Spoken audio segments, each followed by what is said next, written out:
من يهده الله فلا مضل له ومن يضلل فلا هادي له أشهد أن لا إله إلا الله وحده لا شريك له وأشهد أن محمدا عبده ورسوله أعوذ بالله السميع العليم من الشيطان الرجيم ولن يجعل الله على الكافرين للمؤمنين سبيلا ولن يجعل الله للكافرين على المؤمنين سبيلا ربي اشرح لي صدري ويسر لي أمري واحلل عقدة من لساني يفقهوا قولي اللهم انفعني بما علمتني وعلمني ما ينفعني وزدني علما اللهم صل على محمد وأزواجه وذريته كما صليت على آل إبراهيم وبارك على محمد وأزواجه وذريته كما باركت على آل إبراهيم إنك حميد مجيد أما بعد فإن خير الحديث كتاب الله وخير الهدي هدي محمد صلى الله عليه وسلم تسليما كثيرا كثيرا وشر الأمور محدثاتها وكل محدثة بدعة وكل بدعة ضلالة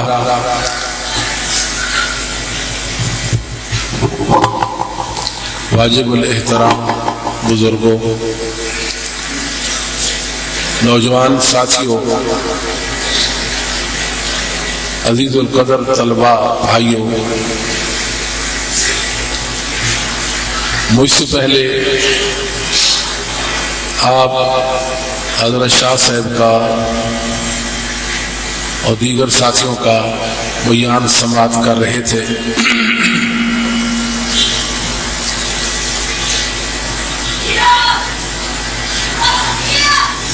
آج کی اس حفل اور موقر مجلس میں سیدنا علی رضی اللہ تعالیٰ کے حوالے سے گفتگو ہو رہی ہے۔ سیدنا علی رضی اللہ تعالی عنہ آپ عظمتوں کا استعارہ ہیں۔ اسپیکر تو ٹھیک نہیں، اسپیکر نہیں ٹھیک نا، اس کو ٹھیک کریں اسپیکر۔ علی رضی اللہ تعالی عنہ عظمتوں کا استعارہ ہے۔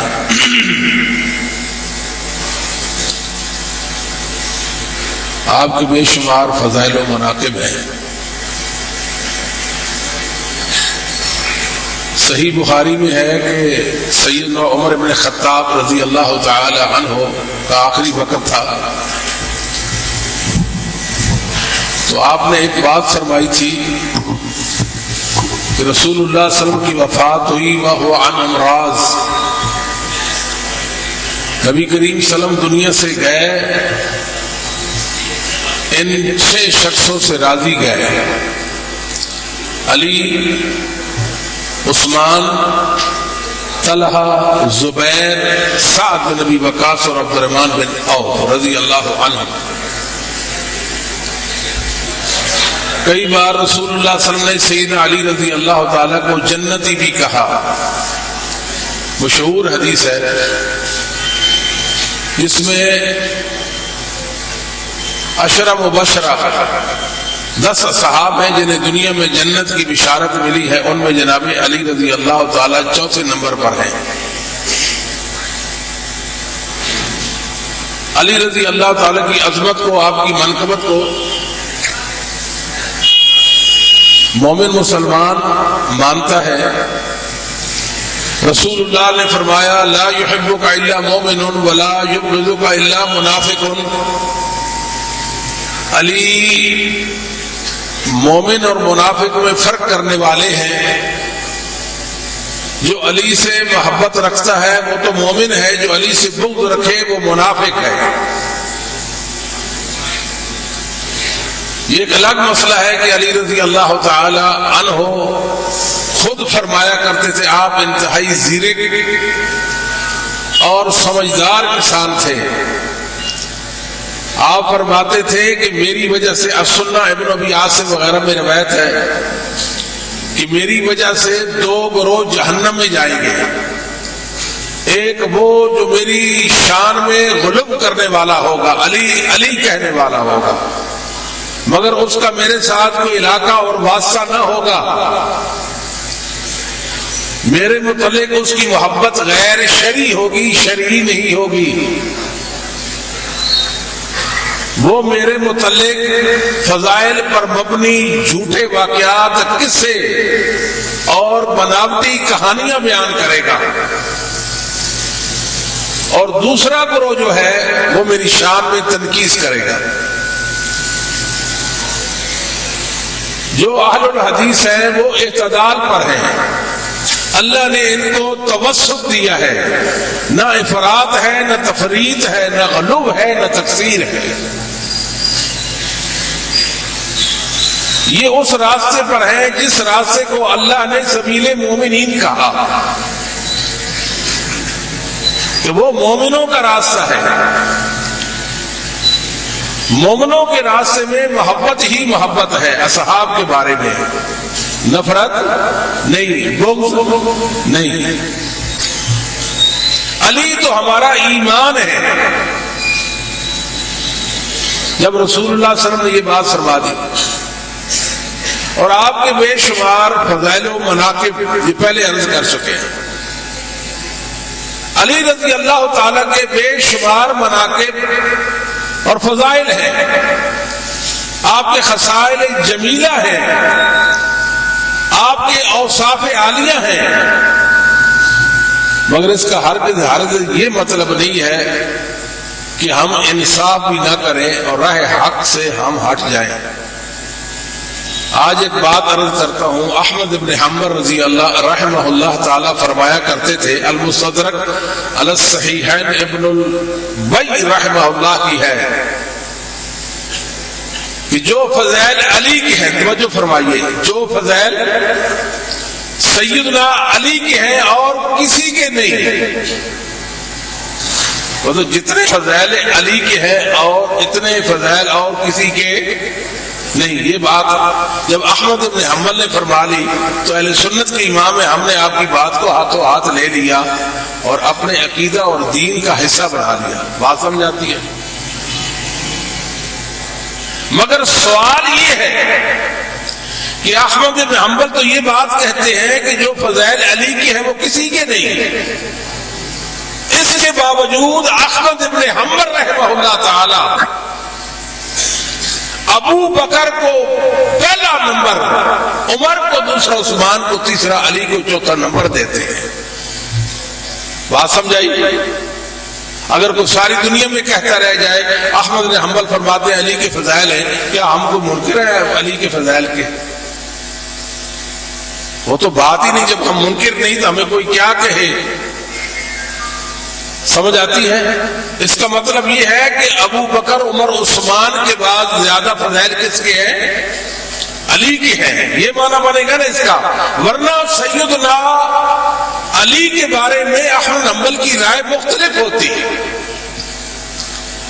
مشرق سے لے کر مغرب تک، شمال سے لے کر جنوب تک ایک بھی سکہ امام ایسا نہیں ہے جو جناب علی کو اصحاب محمد پر فائق سمجھتا ہو، اصحاب محمد پر فائق سمجھتا ہو. یہ قانون ہی کوئی نہیں، شریعت کا کوئی ضابطہ ہی نہیں ہے. نہ اہل بیت کے فرد بشر ایسا کرتے تھے، نہ دیگر مسلمان ایسا کہتے تھے، نہ علی خود سمجھتے تھے. علی رضی اللہ تعالی کوفے کے ممبروں پر برملا کہا کرتے تھے امت کا بہترین انسان ابو بکر ہے اور عمر ہے. یہ تواتر کی حد تک برسے ممبر بھرے مجمع میں علی اعلان کرتے رہ گئے، اپنی زندگی میں کوفہ کے ممبروں پر کہتے رہ گئے. متواتر تواتر کے ساتھ اس جمع غفیر نے روایت کیا جناب علی سے. کیا کہتے تھے؟ ابو بکر اور عمر امت کے بہترین انسان ہیں، بہترین انسان ہیں. یہ ہمیں سبق کس نے دیا؟ سیدنا علی نے دیا. یہ تعلیم کس نے دی؟ آیا ہم سیدنا علی کی تعلیم کو بلائیں اور کہیں نہیں سیدنا علی آپ بات درست نہیں کہہ رہے, ہم ابو بکر عمر کو فائق نہیں, بلندر نہیں, رتبے میں سب سے بلند نہیں بلکہ آپ کو سمجھتے ہیں, تو علی رضی اللہ تعالی سے محبت ہے یا آپ سے دشمنی ہے؟ یہ کوئی محبت کا معیار تو نہیں ہے نا. ہم نے اگر ابو بکر کو اول درجہ دیا اور سب سے زیادہ فضیلت ابو بکر کی مانی تو علی کی بات مان کر مانی. اگر عمر رضی اللہ تعالیٰ کے بارے میں ہماری یہ رائے قائم ہوئی تو اس لیے ہوئی کہ ہمیں علی نے بتایا رضی اللہ تعالیٰ. باقی بعض لوگ غلو شلو کرتے ہیں علی رضی اللہ تعالیٰ کے بارے میں. علی پاک شاہ صاحب بھی فرما رہے تھے علی پاک, یہ وہی رافضیہ سے کوئی ٹچ مس ہے تھوڑا بہت. علی رضی اللہ تعالیٰ بس بات ابو بکر رضی اللہ, علی رضی, یہ اہل سنت کا شعار ہے.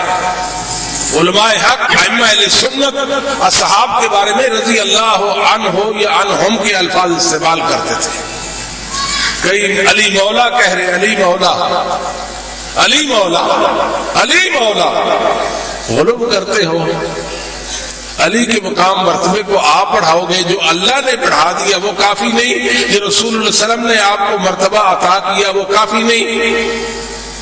میرے اور آپ کے غلو سے علی کا کیا فائدہ ہوگا؟ کچھ فائدہ نہیں ہے. ان باتوں میں پڑھنے کی ہمیں ضرورت ہی کیا ہے؟ تو میں عرض کر رہا تھا ہم ہیں اللہ کے فضل و کرم سے اہل الحدیث, ہمارے اندر توسط ہے. توسط دو انتہائی ہیں, ایک روافض ایک نواسب. ایک ہے علی کی شان میں غلو کر کے اصحاب محمد کو دین سے خارج کرنے والا کرو, دوسرا اصحاب کی محبت میں آڑ کر اہل بیت سے دشمنی اور بغض کمانے والا کرو. ہم دونوں انتہاؤں سے بری ہیں. بولیے ہم دونوں انتہاؤں سے بری ہیں. اور اس کی وجہ کیا ہے؟ ہم اعتدال پر کیوں رہ گئے؟ بے اعتدالی ہمارے اندر کیوں نہیں آئی؟ ایک سوال تو دماغ میں اٹھتا ہے کہ نہیں اٹھتا؟ اس لیے کہ قرآن و حدیث کے فہم میں, قرآن و حدیث کی تعبیر میں, ان کے معنی اور مطالب میں ہم سب سے پہلے صحابہ محمد کو پیش کرتے ہیں. یہ بات اہل کراچی سمجھ جائیں, یہاں ہمارے آنے کا مقصد پورا ہو جائے گا. آیت ہے تو اصحاب محمد صلی اللہ علیہ وسلم کے علم کے مطابق اس کا مفہوم و معنی لیتے ہیں, سمجھائیے. اور حدیث ہے تو اصحاب محمد کا علم اور عمل کے ساتھ اس حدیث کی تعبیر, اس کا معنی اور مطلب بھی کرتے ہیں. یہ وصف, یہ خوبی, یہ وصف جمیل اس دنیا میں اہل حدیث کے علاوہ کسی کا نہیں ہے. جس کے پاس یہ وصف ہے اس میں کبھی بھی شرک و کفر اور بدعت, ضلالت اور زندقت, گمراہی یا غلو یا تقصیر نہیں آ سکتا. یہ وہ معیار حق ہے, وہ معیار حق ہے. اس لیے کہ اصحاب محمد صلی اللہ علیہ وسلم کو ہر مسئلہ میں ہم نے پیش کرنا ہے, ہر مسئلہ میں پیش کرنا ہے. دنیا شور مچائے کہ اس آیت کا یہ معنی, حدیث کا یہ معنی. ہم کہتے ہیں آ جائیں, اصحاب محمد پر جمع ہو جاتے ہیں, اصحاب پر متفق ہو جاتے ہیں, ان کے علم پر بھروسہ کرتے ہیں. اللہ نے انہیں دین کا جو فہم دیا اس فہم کو قرآن و سنت تک دسترس, اس فہم کے ذریعے سے دسترس کو ممکن بناتے ہیں. اس لیے اہل حدیث کے حوالہ سے اپنے آپ کو دنیا کو کلیئر کر لینا چاہیے کہ ہر مسئلہ میں اصحاب محمد کو ہم پیش کرتے ہیں. اس لیے اللہ نے مسلک اہل حدیث کو فتنوں سے محفوظ رکھا ہوا ہے. یہ ضمانت ہے, ضمانت اصحاب امت کی امان ہے. اصحاب امت کی امان ہے، جس طرح ستارے آسمان کی امان ہے، ستارے باقی ہے، آسمان کو کوئی مسئلہ نہیں ہے۔ اصحاب محمد کا علم اور عمل باقی ہے، ہمارے مسلک کو کوئی مسئلہ نہیں ہے۔ مسئلہ تو اس دن بنے کہ کوئی اصحاب کو پیش نہ کرے، کوئی پوچھے اہل حدیث، ساری دنیا کہتی ہے ہم قرآن و حدیث کو مانتے ہیں، اہل حدیث بھی نعرہ لگاتے ہیں اطیعوا اللہ و اطیعوا الرسول، اہل حدیث بھی کہتے ہیں ہم قرآن و حدیث کو مانتے ہیں۔ فرق کیا رہ گیا؟ فرق کیا ہے؟ فرق یہ ہے کہ قرآن و حدیث اور وحی کے ساتھ ہم اصحاب محمد کو پیش کرتے ہیں صلی اللہ علیہ وسلم۔ جس دن امت نے اصحاب محمد کو پسے پشت ڈال دیا اور اپنے آپ کو ان کے علم سے مستغنی سمجھا کہ ہمیں ان کے علم کی ضرورت نہیں، اس دن امت میں فتنہ آیا۔ اس دن امت میں بولیے، اس دن امت میں جس کا نام خوارج ہے۔ کون سا؟ خوارج۔ خوارج کی دو اولادیں ہوئی، ایک رافضیت اور دوسری، آپ سے کوئی پوچھے کہ رافضیت اور ناصفیت کی اصل کیا ہے تو آپ کہیں خوارج ہے۔ خوارج کیوں بنے؟ اس لیے کہ اصحاب محمد کو پیش نہیں کرتے تھے، اور وہ کرتے کیا تھے؟ وہ قرآن کریم کی حدیثوں کی منچاہی تفسیریں کرتے تھے، جو ان کی جی میں آتا قرآن کے مطالب اور حدیث کے مطالب بیان کرتے تھے۔ اس لیے ان کی اور علی کے درمیان لڑائی بھی ہوئی، خوارج اور علی کے مابین لڑائی بھی ہو گئی تھی۔ وہ جناب علی کے دشمن تھے۔ ثابت یہ ہوا کہ جو خارجیت ہے اس سے دو فرقے نکلے، ایک رافضیت اور دوسری ناصفیت، دونوں صحابہ کے دشمن ہیں۔ جب دونوں صحابہ کے دشمن ہیں پھر وہ فتنہ بن گئے۔ کیا بن گئے؟ ہمارے پاس اصحاب بھی ہیں اور اہل بیت بھی ہے، اصحاب کی محبت بھی ہے، اہل بیت کی محبت بھی ہے، ہم فتنہ کیسے بن سکتے ہیں؟ ہمیں کوئی بتائے تو صحیح کہ ہم فتنہ کیسے بن سکتے ہیں؟ فتنہ تو اس وقت بنے گے جب ہم اصحاب کو پیش نہیں کریں گے۔ ہر مسئلہ میں ہم اصحاب محمد صلی اللہ علیہ وسلم کے علم کو پیش کرتے ہیں۔ حقیقت تو یہ ہے کہ ائمہ دین کا علم وہ صحابہ سے ماخوذ ہے، اور جو ائمہ تھے ان کے علم کو ہم اپنی دلیل سمجھتے ہیں، وہ جانے اور قرآن و حدیث کے مطالب جانے۔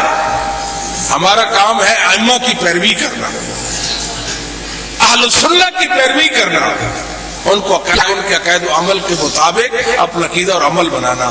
تو اہل سنت کے مذہب میں علی رضی اللہ تعالیٰ کی عظمت کو سلام ہے، عظمت کو سلام ہے۔ یہ خوارج بھی تھے،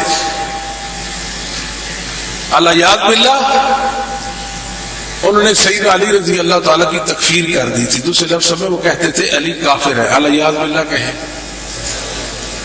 یہ تو ویسے ہی خوش ہو رہے ہیں کہ ہم ابو بکر عمر کو عثمان کو کافر کہہ کر اپنے دل کو ٹھنڈا کر لیتے ہیں۔ دوسری طرف بھی تو دیکھیں نا، اگر علی سے محبت ہے تو مقدمے کو سمجھنے کی بھی تو کوشش کریں۔ کتنی بڑی پریشانی اور کتنا بڑا فتنہ امت کے اندر کہ جناب علی رضی اللہ تعالیٰ کی ہستی کو متون کر دیا جائے۔ بدبختی ہے، بدبختی، شقاوت، اس سے بڑی کوئی نہیں کہ جناب علی رضی اللہ تعالیٰ کے ایمان پر حرف گیری ہو اور آپ کے ایمان پر سوالیہ نشان لگا دیا جائے۔ یہ خوارج نے کام کیا۔ سیدنا علی نے عبداللہ بن عباس رضی اللہ تعالی عنہما کو ان کے پاس مناظرہ کے لیے بھیجا، آپ جائیے ان سے مناظرہ کیجیے۔ کیوں؟ آپ کی دعا، آپ کی اللہ معلم ہو تعویل القرآن عبداللہ ابن عباس کو حاصل تھی۔ تو واقعی اللہ نے عبداللہ ابن عباس کو ترجمان قرآن حبر امہ بنایا تھا، اور اس سے پہلے وہ روایت آپ کے مد نظر مساہمت کی ہونی چاہیے۔ رسول اللہ صلی اللہ علیہ وسلم نے فرمایا کہ میں دو بھاری چیزیں، ثقل والی بھاری چیزیں جو عظمت میں بہت بڑی ہے وہ چھوڑ کر جا رہا ہوں. ایک ہے کتاب اللہ جو آسمان سے زمین تک رسی کی طرح لٹکی ہوئی ہے، اور دوسرے میرے اہل بیت ہے. دوسرے، اور دونوں حوض پر وارد ہو جائیں گے، دونوں حوض پر، اور دونوں میرے حوض پر وارد ہو جائیں گے، دونوں میرے حوض پر. رسول صلی اللہ علیہ وسلم کیا بتانا چاہتے ہیں؟ جو کہتے ہیں نا قرآن اصلی نہیں ہے، رسول صلی اللہ علیہ وسلم بتانا چاہتے ہیں اصلی قرآن وہ جو اہل بیت کے پاس ہے. تب اہل بیت بھی آئیں گے، قرآن بھی ساتھ آئے گا، یہ بتانے کے لیے یہ وہ قرآن ہے جو اہل بیت کے پاس ہے. اہل بیت نے اسی قرآن پر عمل کیا جو محمد رسول اللہ پر اللہ نے اتارا.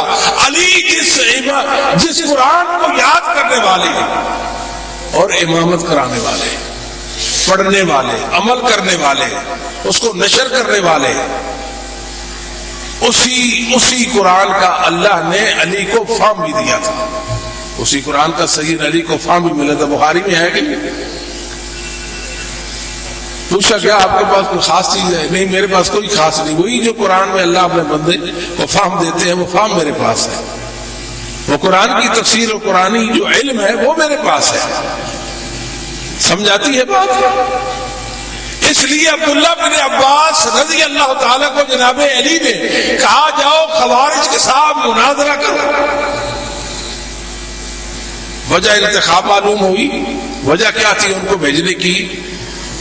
تو وہ قرآن کے عالم تھے، قرآن کے عالم تھے. کہا خوارج، میں آپ کے پاس مہاجرین و انصار کا نمائندہ بن کر آیا ہوں.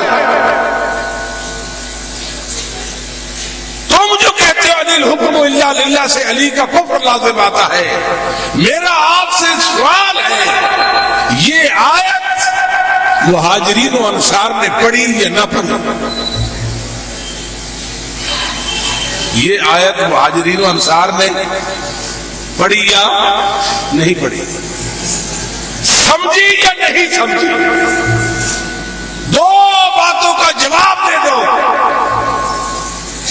کتنوں کو بات سمجھ آ گئی کہ مہاجرین و انصار نے اس آیت کا یہ معنی اور مطلب نہیں لیا جو آج ہم لے رہے ہیں؟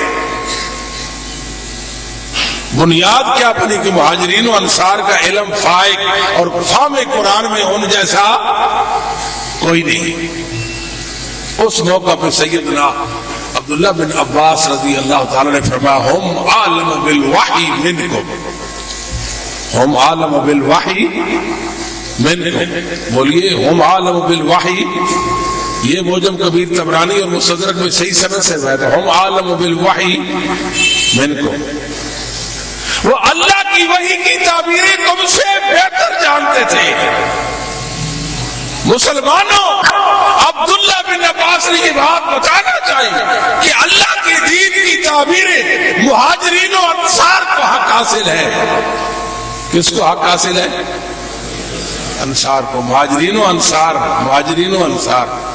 علی رضی اللہ تعالیٰ کو کون سا خلیفہ مانتے تھے؟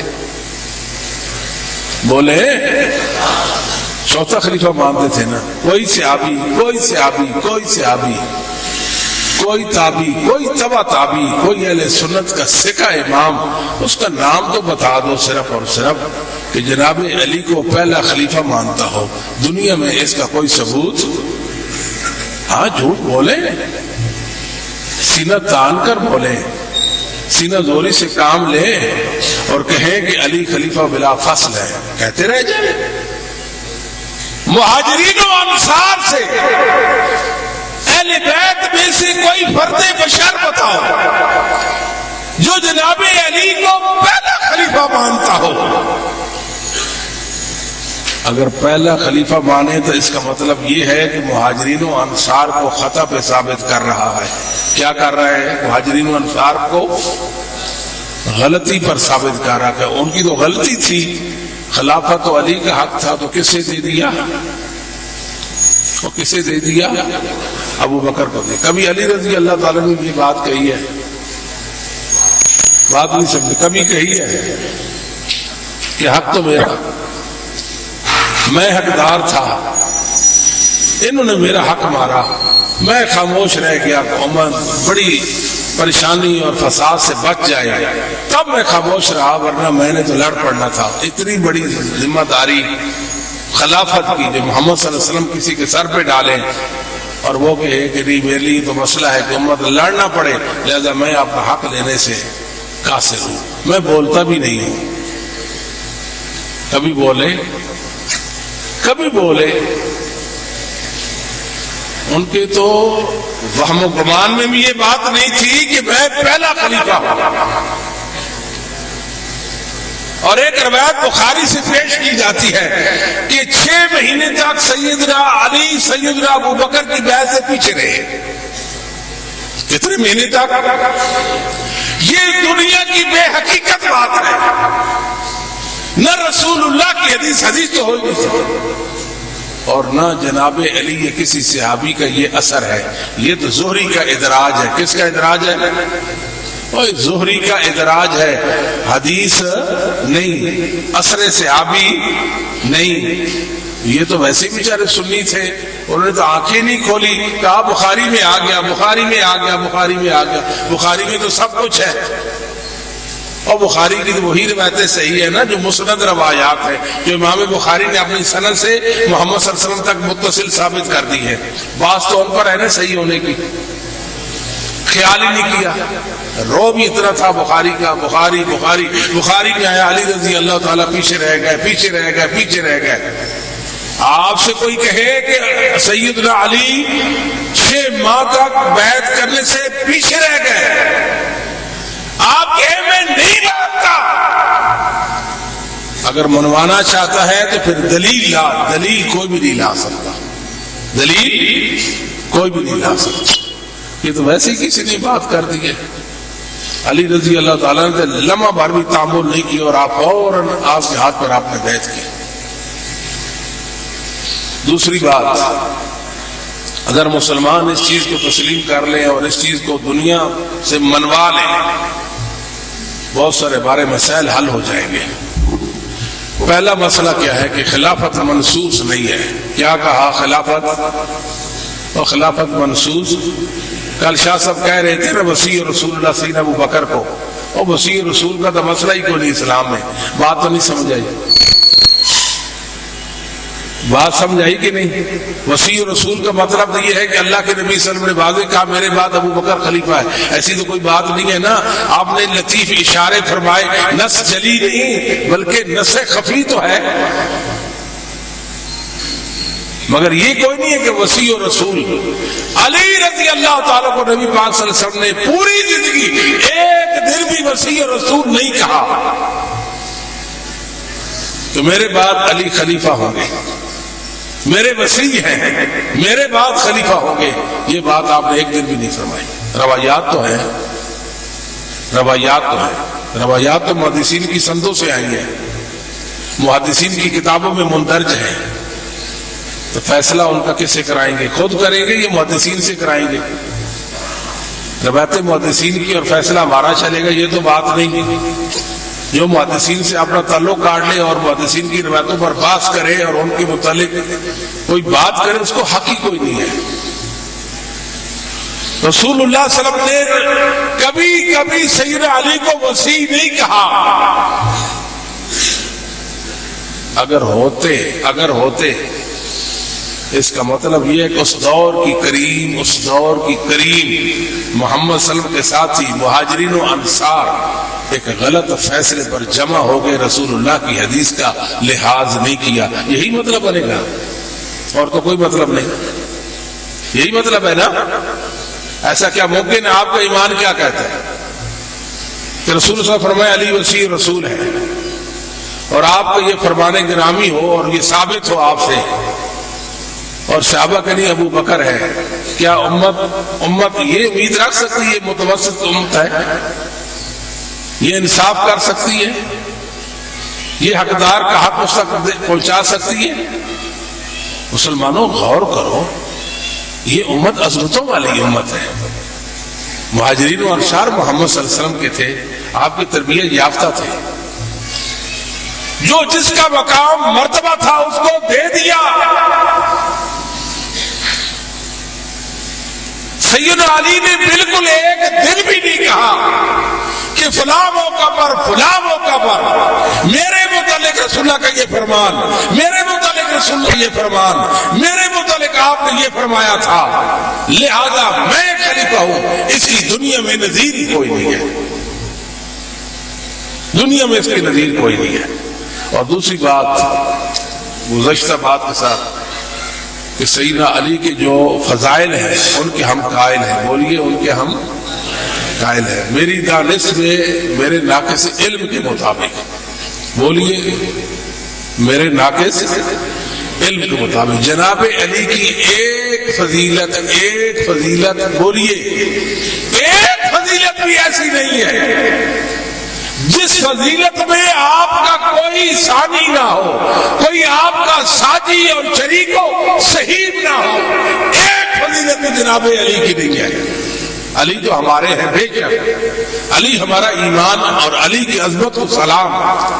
مگر بات انصاف کی ہے، بات جو رسول اللہ سے علی کے فضائل ثابت ہیں وہ دیگر کے متعلق بھی ثابت ہے. بات نہیں سمجھے؟ ایک ہوتی ہے فضیلت منفرد، فضیلت ہوتی ہے کہ اس فضیلت میں اس جیسا کوئی نہ ہو، اس جیسا کوئی نہ ہو. مثال کے طور پر آپ نے سیدنا ابو بکر کے بارے میں فرمایا تھا کہ مرو ابا بکر فلیصلی بالناس واسانی بنفسہ ومالہ یا اللہ والمؤمنون الا ابا بکر. یہ وہ سیدنا ابو بکر کی فضیلت ہے کہ اس فضیلت میں اس کائنات کے اندر ایک انسان بھی ابو بکر کی اس فضیلت میں شریک نہیں ہے.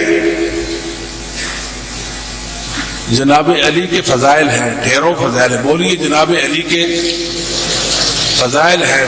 کتنے ہیں؟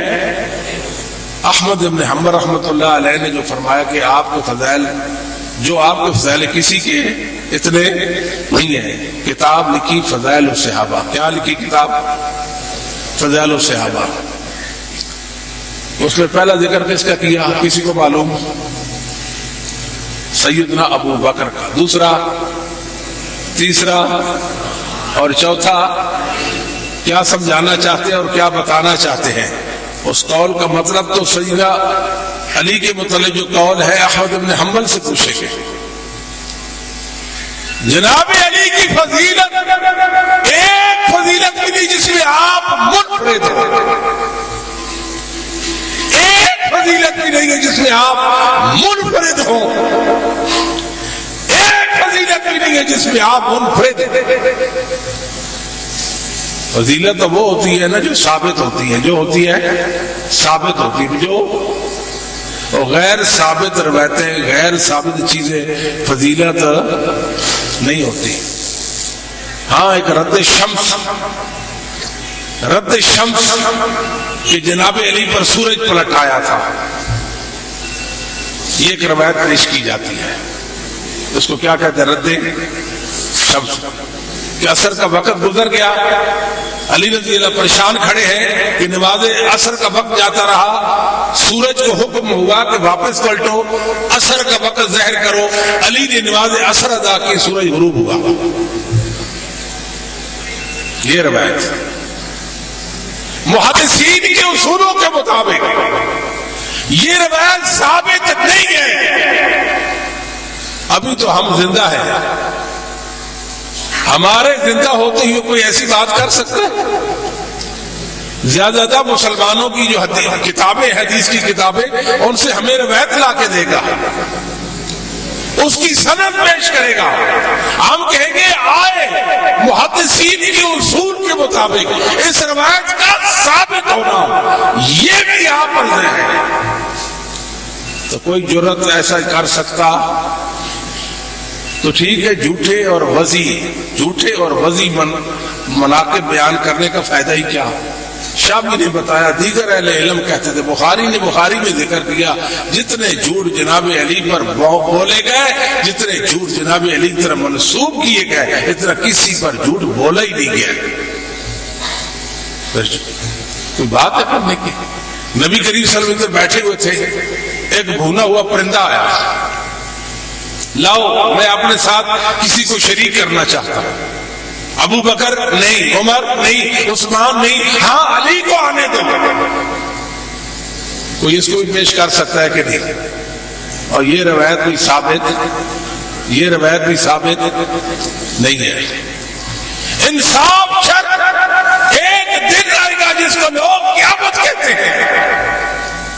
مسلمانوں، روز قیامت اللہ ہر بول کے بارے میں، ہر قول کے بارے میں، ہر عمل کے بارے میں پوچھ لے گا۔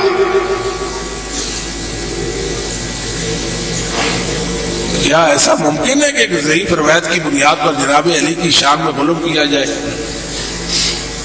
کیوں؟ علی رضی اللہ تعالیٰ کی شان کو ہم مانتے ہیں۔ نبی پاک صلی اللہ علیہ وسلم نے فرمایا، من اذا علی فقط اذانی، مسند ابی یعلا میں۔ کیا من اذا علی، بولیے من اذا، ایسے ناسویوں کے دل چلیں گے، ناسویوں کے دل چلیں گے۔ من اذا علی فقط اذانی، جس نے علی کو اذیت دی اس نے مجھے اذیت دی۔ اور کئی بار کرتے لا یحبک الا مومن ولا یبغضک الا منافق۔ بڑی فضیلت ہے علی کی، لا شک ولا ریب، مگر علی اس فضیلت میں منفرد۔ انصار کے بارے میں آپ نے نہیں فرمایا لا یحبہم الا مومن ولا یبغضہم الا منافق۔ انصار اس فضیلت میں علی کی شریک ہو گئے کہ نہیں ہو گئے؟ ہو گئے نا۔ کہتے ہیں آپ نے علی کو فرمایا تھا علی میرا بھائی ہے، ثابت ہو سکتا؟ ہاں، بخاری کے اندر ثابت ہے۔ رسول نے فرمایا ابو بکر میرا بھائی ہے۔ کس میں؟ بخاری میں ثابت ہے کہ ابو بکر میرا بھائی ہے۔ یہ رسول سب کا فرمان گرامی موجود ہے صحیح بخاری کے اندر۔ اور ایک اور بات بھی ہے، یہ قرآن کو تو مانتے نہیں، حدیثوں کو بھی، بولیے حدیثوں کو بھی مانتے نہیں۔ نہ قرآن کو مانتے نہ حدیث کو مانتے۔ کہتے ہیں ہم صحابہ کی، علی کی، اہل بیت کی عظمت کو مانتے، تو کیسے مانیں گے؟ کوئی ضابطہ، کوئی اصول؟ پورا کلام پڑھے، اللہ کا کلام پڑھے، ایک آیت بھی علی کی شان اور عظمت میں نازل ہونا اس کا ثابت نہیں۔ ایک آیت بھی علی کی شان میں نازل، اکیلے علی کی شان میں، بولیے اکیلے علی رضی اللہ تعالیٰ کی شان میں ایک آیت بھی نازل نہیں ہوئی۔ ہم کوئی تقابل نہیں کرتے، جو جس کے فضائل ہیں جہاں جہاں بھی ہیں، علی تو ہمارے ہیں، ہمیں تو خوشی ہوگی علی کی فضیلت پر، ہمارا دل، ہمارا ایمان بڑھتا ہے۔ ہماری تو زندگیوں کا مشن ہے کہ ہم اصحاب محمد کی عظمت کو دنیا کے سامنے بیان کریں اور اس کے پھریرے لہرا دیں۔ یہ تو ہمارا کام ہے۔ یہ بھی ایک اعتراض آ جاتا ہے کہ مولانا حضرات جو ہوتے ہیں، محرم کا مہینہ جب طلوع ہوتا ہے اس میں سیدنا ابو بکر کے فضائل، عمر کے فضائل، عثمان کے فضائل بیان کرتے ہیں اور علی کے فضائل بیان نہیں کرتے۔ یہ بات اعتراض تو آتا ہے کہ نہیں آتا؟ آتا ہے نا؟ بھئی اس کا یہ مطلب ہرگز نہیں ہے کہ ہم علی کے فضائل کو نہیں مانتے، چونکہ ایک بڑا طبقہ علی کے فضائل کو آلریڈی پہلے وہ بیان کر چکا ہوتا ہے یا بیان کر رہا ہوتا ہے۔ علی رضی اللہ تعالیٰ کے مقابلے میں اصحاب ثلاثہ پر تنقید اور طعن کرتا ہے، پھر ضرورت محسوس ہوتی ہے کہ اصحاب ثلاثہ کی عظمت کو ثابت کیا جائے۔ ایسے یہ لازم نہیں آتا کہ ہم علی کی عظمت کو نہیں مانتے، ہم تو علی کی عظمت کو بیان کرتے ہیں۔ انت منی وانا منکا، علی میرا اور آپ کا رشتہ کیا رشتہ ہے؟ انت منی و انا منک، آپ میرے ہیں میں آپ کا ہوں، آپ میرے ہیں میں آپ کا ہوں۔ نبی کریم صلی اللہ علیہ وسلم نے سید علی کو یہ بھی عظمت بخشی، آپ نے بیٹی فاطمہ کا نکاح علی سے کر دیا، جبکہ ام کلثوم اور رقیہ کا آپ نے نکاح کس کے ساتھ کیا؟ سیدنا عثمان ابن عفان کے ساتھ کیا۔ آدم علیہ السلام سے لے کر محمد رسول اللہ صلی اللہ علیہ وسلم تک قرآن اور حدیث کے ریکارڈ سے یہ بات معلوم ہوتی ہے، واحد انسان ہے عثمان جس کے عقد اور نکاح کے اندر کسی نبی کی دو بیٹیاں۔ فضیلت تو علی کی بھی ہے، فضیلت تو بیٹی کا رشتہ جو دیا ہے، مگر فضیلت میں فائق کون ہو گئے؟ عثمان فائق ہوئے کہ نہیں ہوئے؟ بات انصاف کی کرے، فائق ہو گئے کہ نہیں؟ علی کے گھر میں نبی کی ایک بیٹی اور عثمان کے گھر میں دو بیٹیاں۔ آپ نے فرمایا کل میں جھنڈا اس کے ہاتھ میں دوں گا جو اللہ اور اس کے رسول کو محبوب رکھتا ہے، اور اللہ اور اس کے رسول اسے محبوب رکھتے ہیں۔ اللہ اور اس کے رسول اسے، فضیلت تو ہے کہ نہیں ہے؟ اس فضیلت میں تو کئی صحابہ سیدنا علی رضی اللہ تعالیٰ کی اس فضیلت میں آپ کے ساتھ شریک ہو گئے۔ پوچھا گیا محبوب فرمائیے آپ کو سب سے زیادہ اس کائنات میں محبوب کون ہے؟ فرمایا ابو بکر ہے۔ بتایا گیا کہ نہیں بتایا گیا؟ بتایا گیا کہ نہیں؟ اللہ کے رسول سیدنا ابو بکر سے محبت کرتے تھے کہ نہیں کرتے تھے؟ دیگر صحابہ سے بھی محبت کرتے تھے کہ نہیں؟ ٹھیک ہے، ایک موقع پہ آپ نے یہ بات فرما دی، حق بے شک علی کی عظمت ہے، مگر کوئی یہ تو نہیں کہہ سکتا کہ علی رضی اللہ تعالیٰ تمام صحابہ سے فائق ہو گئے۔ یہ بات کہنے کا تو کسی کو حق نہیں ہے نا اس روایت کی بنیاد پر۔ نہ سید علی نے کبھی کہا تھا کہ اللہ کے نبی نے میری شان اور عظمت بیان کی تھی، فلاں موقع پہ فرمایا تھا لہذا میں خلیفہ بلا فاصل ہوں، میرے ہوتے کوئی خلیفہ نہیں ہے۔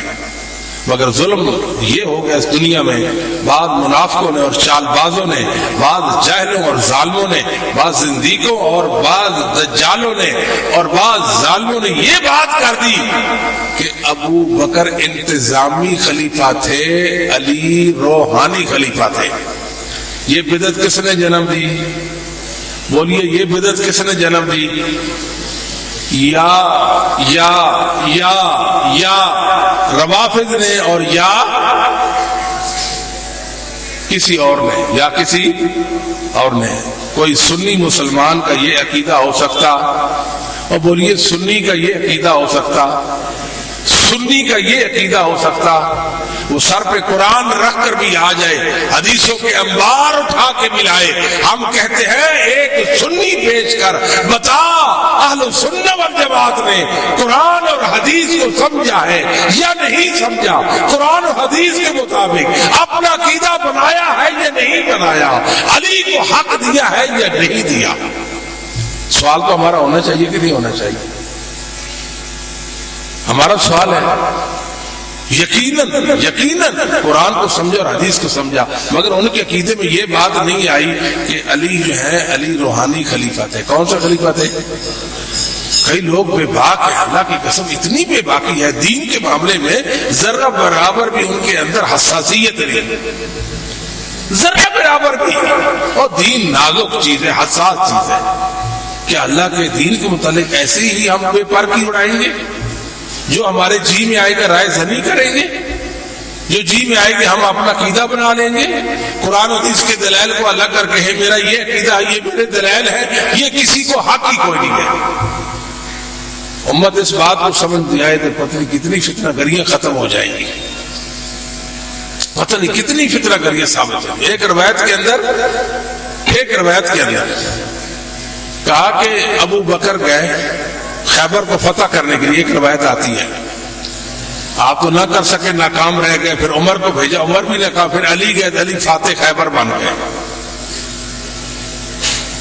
یہ کہاں سے لائے ہو بات؟ آؤ اس کی سند لاؤ اور بات کر لیتے ہیں. اگر آپ ثابت کر دیں ہم آپ کا مذہب قبول کر لیں گے.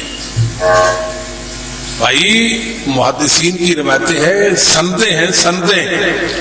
مسلمانوں سندیں نہ ہوتی یہ لوگ ممبروں کی بجائے میناروں پر چڑھے ہوتے. اللہ نے ہمیں طاقت دی ہے، جرأت دی ہے، محدثین کا علم اللہ نے ہمیں عطا کیا ہے. رسول اللہ صلی اللہ علیہ وسلم کے دین میں امت میں جو سند کی حیثیت ہے اس کو اہل حدیث جانتا ہے. یہ لگام ہے، لگام. یہ کیا ہے؟ وہ بولو سند کیا ہے؟ لگام. کوئی سند کے ہوتے ہی یہ کوئی بدک سکتا اور سند کے ہوتے ہوئے کوئی منمانی کر سکتا نہیں کر سکتا. اس لیے تو یہ سندوں کے دشمن ہے بیچارے. کہتے ہیں آپ کو کیا ہے یہ مسئلہ، یہ مسئلہ، چھوڑ دو اس بات کو. اس لیے تو خود سندے گھڑی، اپنی سندے گھڑی. کتنی؟ کون سی؟ اپنی سندے گھڑی. پورا مذہب گھڑا، پورا مذہب گھڑا، پورا مذہب گھڑا، پورا دین گھڑا، پورا دین. محدثین کی سندوں کا مقابلہ ان کے بس کی بات. جب تک حدیثیں اور ان پر سندیں موجود ہوں تو یہ کبھی بھی اپنے مقاصد، ناکام مقاصد اور مذموم مقاصد میں کامیاب ہو سکتے نہیں. اس لیے اپنے علماء کی قدر کیا کرو. یہ دین آپ کے پاس صحیح سلامت میں موجود ہے، یہ علماء کی محنتوں کے طفیل ہے. ورنہ دیکھتے ہو ایک صحابی کے بارے میں دنیا کتنی بکھری ہوئی ہے، کتنا اضطراب اور بے چینی ہے دنیا کے اندر. یہ صرف اور صرف اس کی بنیادی وجہ یہی ہے کہ ہم اسلاف امت ائمہ دین کے عقیدے اور عمل پر ہیں.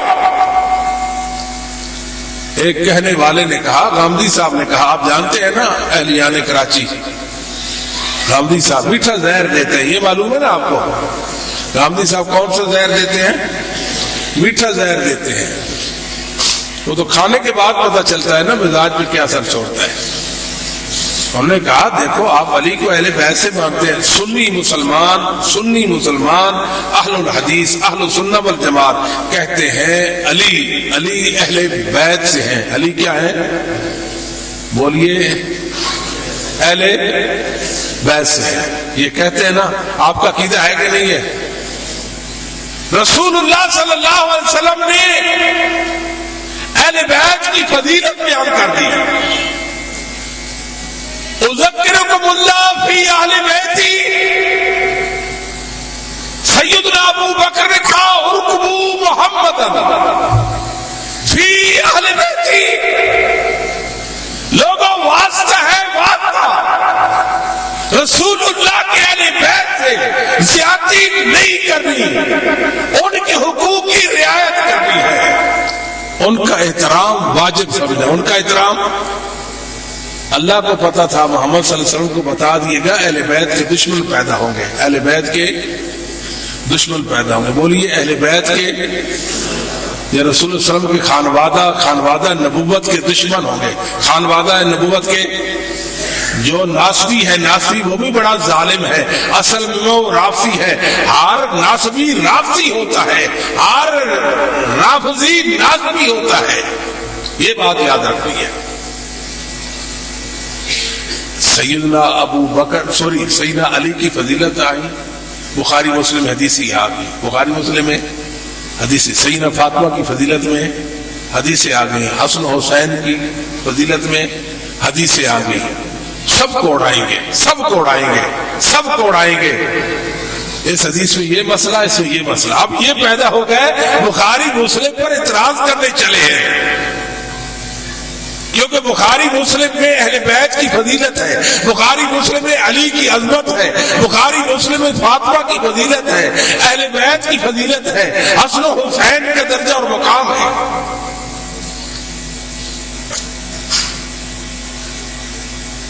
بات سمجھاتی گرائیں گے اور روایتوں کو کیا کریں گے؟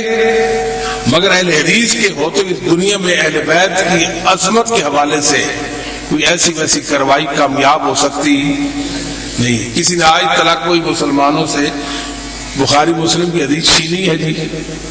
جو علی کی عظمت پر مشتمل تھی، جس میں علی کی مدح تھی، علی کی تعریف تھی رضی اللہ تعالی عنہ، تو ہمیں محروم کر سکے؟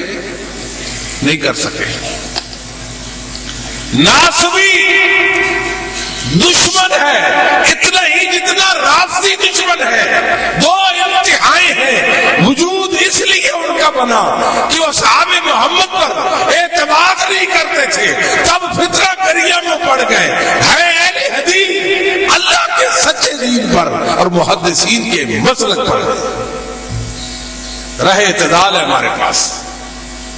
ہمارے پاس کہنے والے کہتے تھے، ایک دور تھا، ایک زمانہ تھا شریعت کے اندر، انس بن مالک رضی اللہ تعالیٰ کے قول موجب ابن العربی کے اندر بھی وہ قول موجود ہے، اور میں کہنے والے کہتے ہیں عثمان اور علی کی محبت ایک دل میں جمع نہیں ہو سکتی۔ کیا کاذب جھوٹ بولتے ہیں؟ تعریف اللہ کی ہے جس نے ہمارے دلوں میں عثمان اور علی کی محبت کو ایک ساتھ جمع کر دیا۔ بولیے، عثمان اور علی کی محبت کو ہمارے دلوں میں ایک ساتھ جمع کر دیا۔ کیا ہمارے دلوں میں ابو بکر عمر عثمان علی کی محبت ہے کہ نہیں؟ عثمان علی کی محبت ہے کہ نہیں؟ ہے نا محبت؟ جمع ہو گئی کہ نہیں ہو گئی؟ یہ کہتے تھے جمع نہیں ہو سکتی۔ کیسے ممکن ہے کہ عثمان اور علی کی محبت ایک ساتھ ایک دل میں اکٹھی ہو؟ تو غامدی صاحب کیا کہتے ہیں؟ غامدی صاحب کہتے ہیں دیکھو بھائی، کلچر یہ کہتا ہے، فلاں یہ کہتا ہے، داماد کہاں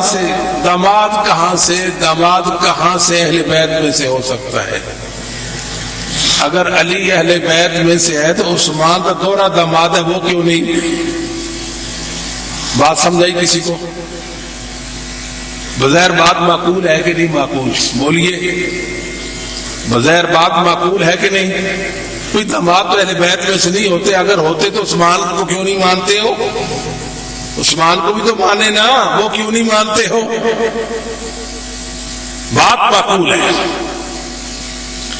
ہم کہتے ہیں اہل بیت، حقیقی اہل بیت کون سے اہل بیت؟ نبی کی بیٹیاں نبی کی بیویاں ہیں، نبی کی بیٹیاں نبی کی بیویاں ہیں۔ کچھ ایسے اہل بیت بھی ہیں جو اعزازی ہیں، جن کو اعزازاً اہل بیت کا رتبہ مل گیا، جن میں جناب علی بھی ہیں۔ اللہم ہؤلاء اہل بیتی، میرے اللہ یہ بھی میرے اہل بیت ہے۔ میں محمد تجھ سے دعا کرتا ہوں کہ علی کو میرے اہل بیت میں شامل فرما لے۔ یہ حسن و حسین ہیں، یہ میرے جگر کے ٹکڑے ہیں، یہ میرے دو پھول ہیں جن کو چھو کر میں محمد اپنے دل و دماغ کو معطر کرتا ہوں۔ میرے اللہ میری یہ درخواست ہے، میرے علی کو، میرے حسن و حسین کو میرے اہل بیت میں شامل فرما لے۔ وآخر دعوانا الحمدللہ رب العالمین۔